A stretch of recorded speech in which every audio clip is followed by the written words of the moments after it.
Assalamualaikum warahmatullahi wabarakatuh. Perkenalkan, nama saya Tim Debi Purnasipta, peserta pelatihan dasar CPNS Golongan 2 Angkatan 6 yang diselenggarakan oleh Pusat Pengembangan Sumber Daya Manusia, Kementerian Agraria dan Tata Ruang, Badan Pertanahan Nasional pada tahun 2021 ini. Pada video kali ini saya akan memaparkan dari rangkuman materi nilai-nilai dasar PNS yang biasa disebut aneka.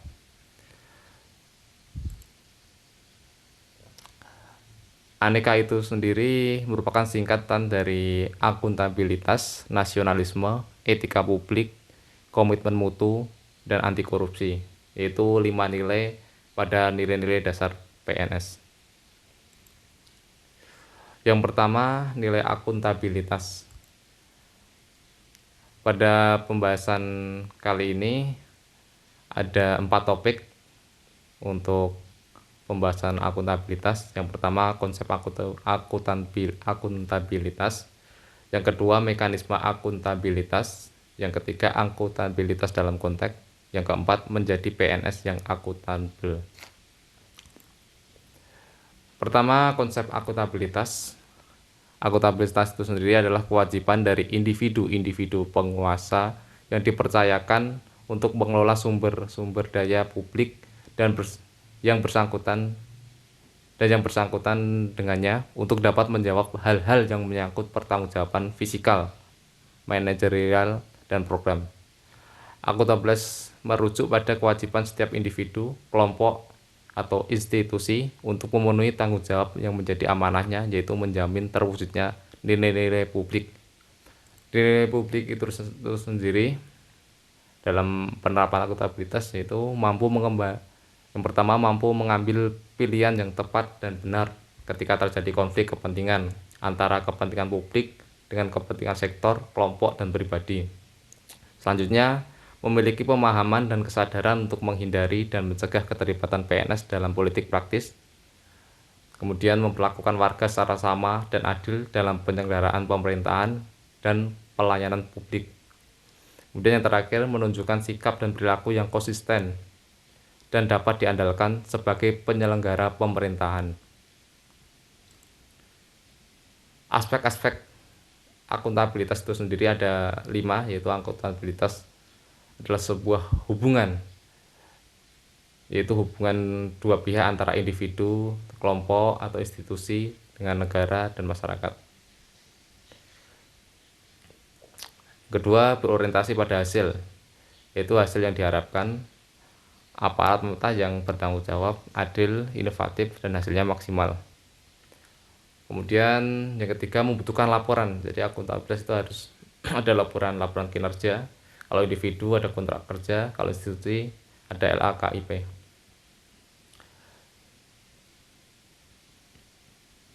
Kemudian membutuhkan konsekuensi. Konsekuensi itu ada sanksi dan penghargaan. Sanksi jika melanggar atau tidak sesuai target, penghargaan jika mencapai target. Kemudian yang terakhir, memperbaiki kinerja. Memperbaiki kinerja PNS dalam memberikan pelayanan kepada masyarakat. Tingkatan akuntabilitas itu ada 5 tingkatan. Yang pertama, akuntabilitas personal, akuntabilitas individu, kedua, yang ketiga akuntabilitas tim, yang keempat akuntabilitas organisasi, yang kelima akuntabilitas stakeholder. Akuntabilitas personal yaitu akuntabilitas yang berkaitan dengan nilai-nilai yang ada pada diri seseorang. Kemudian akuntabilitas individu yaitu yang berkaitan antar individu. Kemudian akuntabilitas tim yaitu akuntabilitas dalam sebuah kerja kelompok atau tim. Kemudian yang keempat, akuntabilitas organisasi yaitu akuntabilitas internal dan eksternal dalam sebuah organisasi. Yang kelima, akuntabilitas stakeholder yaitu tanggung jawab organisasi pemerintah untuk mewujudkan pelayanan dan kinerja yang adil, responsif, dan bermartabat. Untuk topik yang kedua terkait mekanisme akuntabilitas, yaitu ada akuntabilitas kejujuran dan hukum, akuntabilitas proses, akuntabilitas program, akuntabilitas kebijakan. Untuk bahasan yang ketiga yaitu akuntabilitas dalam konteks. Di sini ada 5 garis besar. Yang pertama, untuk akuntabilitas dalam konteks itu harus adanya transparansi dan akses informasi. Yang kedua, terkait praktek kecurangan dan perilaku korup jika tidak diterapkannya akuntabilitas. Yang ketiga, penggunaan sumber daya milik negara. Yang keempat, penyimpanan dan penggunaan data dan informasi pemerintah. Yang kelima, konflik kepentingan. Untuk bahasan adanya transparansi dan akses informasi, itu akuntabilitas harus transparansi dan dalam memberikan akses informasi publik yang merupakan perwujudan dari transparansi tata kelola keterbukaan informasi publik dengan terbitnya regulasi, yakni Undang-Undang Nomor 14 Tahun 2008 tentang keterbukaan informasi publik. Kemudian yang kedua, terkait praktek kecurangan dan perilaku korup, itu merupakan hal-hal yang terjadi pada lembaga atau instansi jika tidak diterapkannya akuntabilitas. Dan praktek kecurangan dan perilaku korup itu sendiri ada 3 hal yang mendasari. Yang pertama, adanya peluang. Yang kedua, adanya inisiatif atau tekanan untuk melakukan praktek kecurangan. Yang ketiga, sikap atau rasionalisasi untuk membenarkan perilaku kecurangan. Kemudian terkait penggunaan sumber daya milik negara,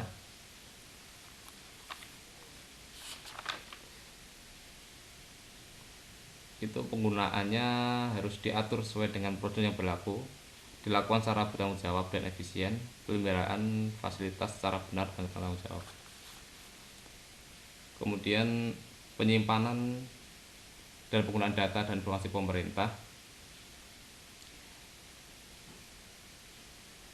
itu terkait dengan bagaimana pemerintah dan aparat dapat menjelaskan semua aktivitasnya dengan memberikan data dan informasi yang akurat terhadap apa yang telah mereka laksanakan, sedang melaksanakan dan akan dilaksanakan. Terkait konflik kepentingan,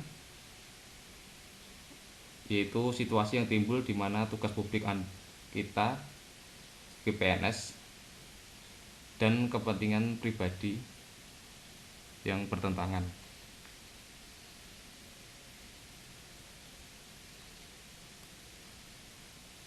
Untuk pokok bahasan yang keempat yaitu menjadi PNS yang akuntabel. Menjadi PNS yang akuntabel itu sendiri dapat dilihat dari perilaku individu, kemudian perilaku berkaitan dengan transparansi dan akses informasi, menghindari perilaku yang curang dan koruptif. Yang keempat, perilaku terhadap penggunaan sumber daya negara. Yang kelima, perilaku berkaitan dengan penyimpanan dan penggunaan data serta informasi pemerintah. Yang keenam, dilihat dari konflik kepentingan.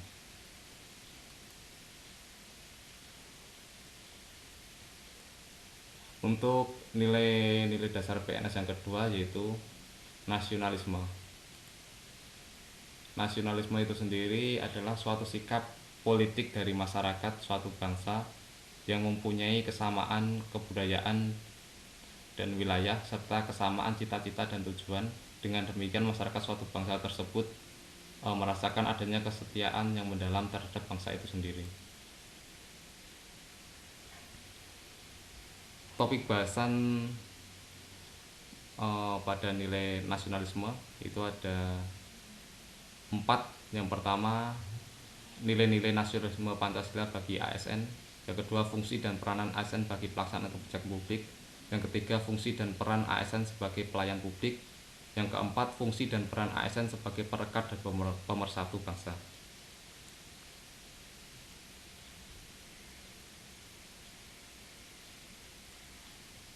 Untuk nilai-nilai nasionalisme Pancasila bagi ASN, yaitu untuk pertama terkait sila pertama Ketuhanan Maha Esa, yaitu seorang ASN harus agamis menjalankan perintah-perintah agama.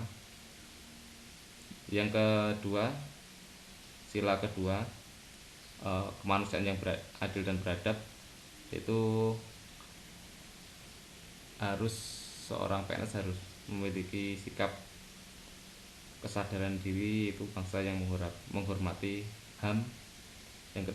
Sila ketiga terkait persatuan desa, yaitu seorang ASN harus cinta tanah air. Untuk nilai yang ke sila keempat, yaitu bangsa yang demokratis. Untuk nilai nasionalisme Pancasila, untuk sila kelima, bangsa yaitu menyadari bangsa yang menjunjung tinggi kebersamaan. Kemudian untuk yang kedua, fungsi dan peranan ASN bagi pelaksana kebijakan publik, yaitu ASN sebagai eksekutor yang melaksanakan segala peraturan perundang-undangan yang menjadi landasan kebijakan publik di berbagai bidang dan sektor pemerintah. Kemudian ASN harus memiliki nilai kepublikan, berorientasi pada kepentingan publik dan senantiasa menempatkan kepentingan publik, bangsa dan negara di atas kepentingan lainnya, dan mengedepankan kepentingan nasional ketimbang kepentingan sektoral dan golongan. Kemudian yang ketiga, ASN harus memiliki karakter dan orientasi kepublikan yang kuat dan mampu mengaktualisasikan dalam setiap langkah-langkah pelaksanaan kebijakan publik. Kemudian yang ketiga, fungsi dan peran ASN sebagai pelayan publik, itu pertama, ASN harus profesional. Yang kedua, ASN harus melayani publik. Yang ketiga, ASN berintegritas tinggi. Sebagai pelayan publik, ASN harus bersikap adil dan tidak diskriminasi dalam memberikan pelayanan kepada masyarakat. Kemudian harus profesional dan berintegritas dalam memberikan pelayanan. Yang ketiga, menjunjung tinggi nilai-nilai kejujuran, keadilan, tidak korupsi, kemudian transparan, akuntabel, dan memuaskan publik. Kemudian untuk yang terakhir, fungsi dan peran ASN sebagai perekat dan pemersatu bangsa, yaitu seorang ASN harus memiliki jiwa nasionalisme dan wawasan kebangsaan yang kuat, memiliki kesadaran sebagai penjaga kedaulatan negara, menjadi perekat bangsa dan mengupayakan situasi damai di seluruh wilayah Indonesia dan menjaga keutuhan NKRI.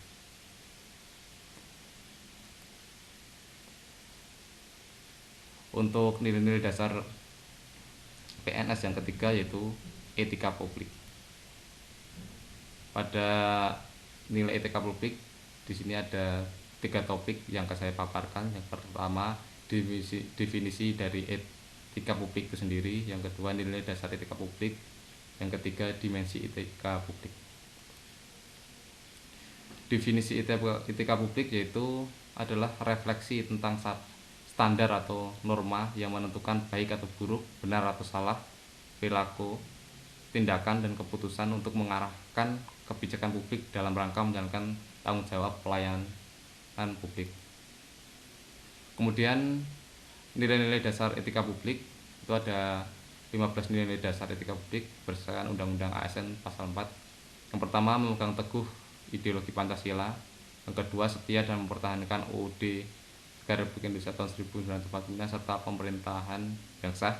Yang ketiga, mengabdi kepada negara dan rakyat Indonesia. Yang keempat, menjalankan tugas secara profesional dan tidak berpihak. Yang kelima, membuat keputusan berdasarkan prinsip keahlian. Yang keenam, menciptakan lingkungan kerja yang non-diskriminatif. Yang ketujuh, memelihara dan menjunjung tinggi standar etika luhur. Yang kedelapan, mempertanggungjawabkan tindakan dan kinerjanya kepada publik. Kemudian yang kesembilan, memiliki kemampuan dalam melaksanakan kebijakan dan program pemerintah. Yang ke-10, memberikan layanan kepada publik secara jujur, tanggap, cepat, tepat, akurat, berdaya guna, berhasil guna, dan santun. Yang ke-11, mengutamakan kepemimpinan berkualitas tinggi. Yang ke-12, menghargai komunikasi, konsultasi, dan kerjasama. Yang ke-13, mengutamakan pencapaian hasil dan mendorong kinerja pegawai.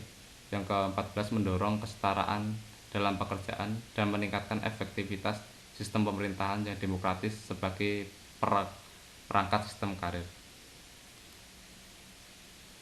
Kemudian yang ketiga terkait dimensi etika publik, itu ada 3 dimensi, yaitu modalitas, kemudian dimensi kualitas pelayanan publik, yang ketiga dimensi tindakan integritas publik.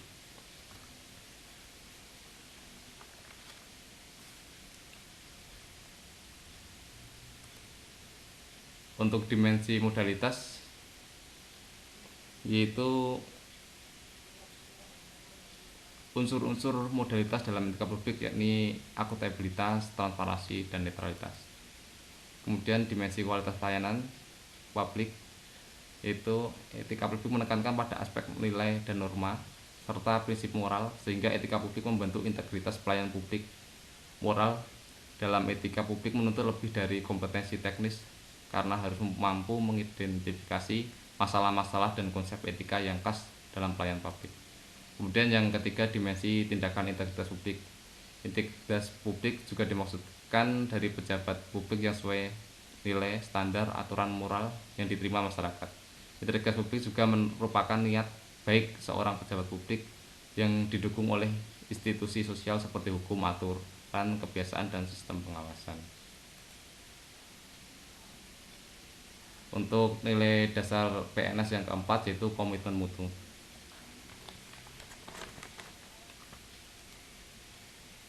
Komitmen mutu itu sendiri secara definisi, yaitu komitmen adalah suatu keadaan di mana seorang membuat perjanjian, keterikatan baik kepada diri sendiri maupun kepada orang lain yang tercermin dalam tindakan perilaku tertentu yang dilakukan secara sukarela. Kemudian mutu adalah suatu nilai atau kualitas, sehingga komitmen mutu adalah sebuah janji pada diri sendiri secara sukarela yang tercermin dalam tindakan kita untuk menjaga mutu atau kualitas barang atau jasa.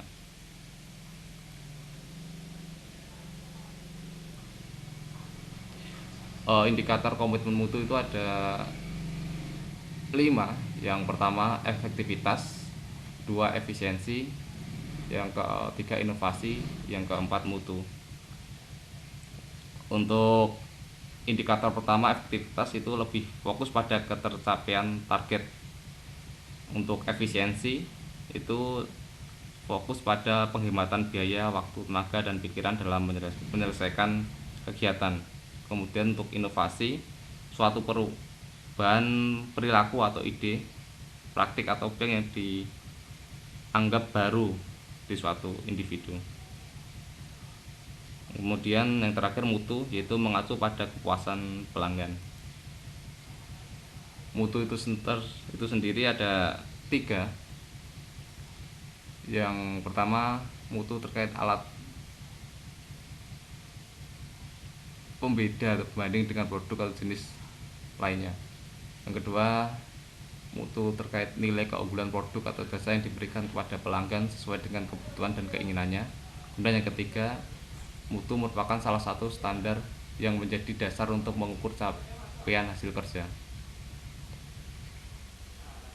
Kemudian terkait manajemen mutu. Manajemen mutu terpadu terdiri atas kegiatan perbaikan berkelanjutan yang melibatkan setiap orang dalam organisasi melalui usaha yang terintegrasi secara total untuk meningkatkan kinerja pada setiap level organisasi. Kemudian manajemen mutu harus dilaksanakan secara terintegrasi dengan melibatkan seluruh komponen organisasi untuk senantiasa melakukan perbaikan mutu agar dapat memuaskan pelanggan. Pada manajemen mutu itu ada 5 pilar,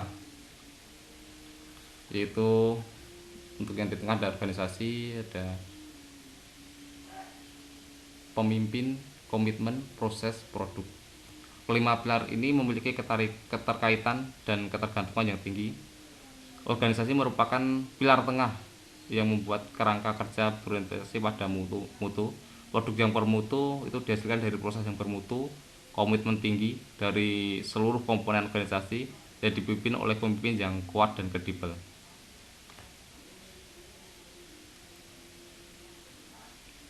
Implementasi mutu dalam pelayanan publik Itu ada 4 kriteria utama untuk mengukur keberhasilan implementasi mutu. Yang pertama, program didasarkan pada kesadaran akan mutu dan berorientasi pada mutu dalam setiap kegiatan, termasuk proses dan produk. Kemudian yang kedua, program mempunyai sifat kemanusiaan yang kuat, bagaimana cara karyawan diperlakukan, diikutsertakan, dan diberi inspirasi. Yang ketiga, program ini didasarkan pada pendekatan desentralisasi yang memberikan wewenang di semua tingkat. Kemudian yang keempat, manajemen mutu terpadu diterapkan secara menyeluruh semua prinsip kebijaksanaan dan kebiasaan mencapai setiap sudut dan celah organisasi. Dimensi kualitas layanan publik itu ada 5 nilai. Yang pertama, tangibles, yaitu fasilitas perlengkapan dan penampilan personal secara fisik. Yang kedua, reliability, yaitu kemampuan menampilkan layanan yang dijanjikan secara akurat dan andal. Yang ketiga, responsiveness, yaitu kemampuan bantu pelanggan dan menyediakan pelayanan yang tangkas. Yang keempat, asuransi, yaitu pengetahuan dan adab petugas menghadirkan trust dan percaya diri. Yang kelima, empati, yaitu perhatian secara pribadi yang lembaga sediakan bagi pelanggan. Kemudian terkait karakteristik nilai dasar komitmen mutu itu ada 4. Yang pertama, komitmen bagi kepuasan masyarakat, layanan cepat, tepat, ramah, dan menyentuh hati. Yang ketiga, perlindungan terhadap konsumen. Yang keempat, ilmiah dan inovatif dalam mengambil keputusan. Tujuan utama pelayanan berbasis nilai dasar komitmen mutu itu ada 4. Yang pertama, mengutamakan kepentingan sebagai pelanggan. Yang kedua, menumbuhkan kepercayaan terhadap institusi pemerintah. Yang ketiga, meningkatkan kesetiaan dan kepuasan sebagai pelanggan. Yang keempat, menjalankan tugas, peran, dan fungsi sesuai dengan ketentuan peraturan undang-undangan secara akuntabel, profesional, dan inovatif. Untuk nilai dasar PNS yang terakhir yaitu anti korupsi. Korupsi berasal dari bahasa Latin yaitu corruptio atau corruptus atau corrumpere, yang berarti kerusakan atau kebobrokan. Kata korup dalam bahasa Indonesia berarti busuk, palsu, atau suap. Ciri-ciri korupsi yaitu dilakukan oleh lebih dari satu orang, merahasiakan motif, ada keuntungan yang diraih, berhubungan dengan kekuasaan, kewenangan tertentu, berlindung di balik pembenaran hukum, melanggar kaidah kejujuran dan norma hukum, mengkhianati kepercayaan.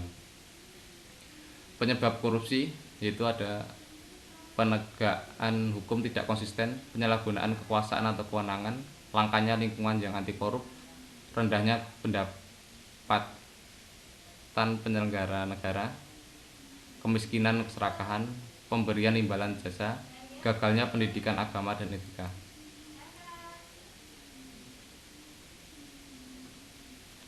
Kemudian 10 dimensi korupsi itu ada penyuapan, penggelapan, komisi, pemerasan, pilih kasih, penyalahgunaan wewenang, bisnis orang dalam, nepotisme, sumbangan ilegal, dan pemalsuan. Pencegahan korupsi atau preventif, pertama perbaikan sistem yaitu peraturan perundang-undangan, reformasi birokrasi, menegakkan etika profesi dan tata tertib lembaga, penerapan prinsip good government. Kemudian perbaikan manusia yaitu memperbaiki moral, meningkatkan kesadaran hukum, mengentaskan kemiskinan, milih pemimpin yang bersih, jujur, dan anti korupsi. Kemudian untuk nilai dasar anti korupsi itu ada jujur, peduli, mandiri, disiplin, tanggung jawab, kerja keras, sederhana, berani, dan adil. Untuk penerapan nilai-nilai anti korupsi di lingkungan kerja meliputi yang pertama, menjaga fasilitas baik sarana atau pelaksana yang ada di tempat kerja. Yang kedua, tidak menggunakan peralatan atau fasilitas kantor untuk keperluan pribadi. Yang ketiga, hadir tepat waktu. Yang keempat, mempertanggungjawabkan hasil pekerjaan secara berkala. Yang kelima, berpenampilan sederhana dan ramah, baik hati, rendah diri. Yang keenam, berani mengatakan saran dan pendapat. Itu beberapa contoh penerapan nilai-nilai anti korupsi di lingkungan kerja. Cukup sekian pemaparan nilai-nilai dasar PNS dari saya. Ada kurang lebihnya mohon maaf. Wassalamualaikum warahmatullahi wabarakatuh.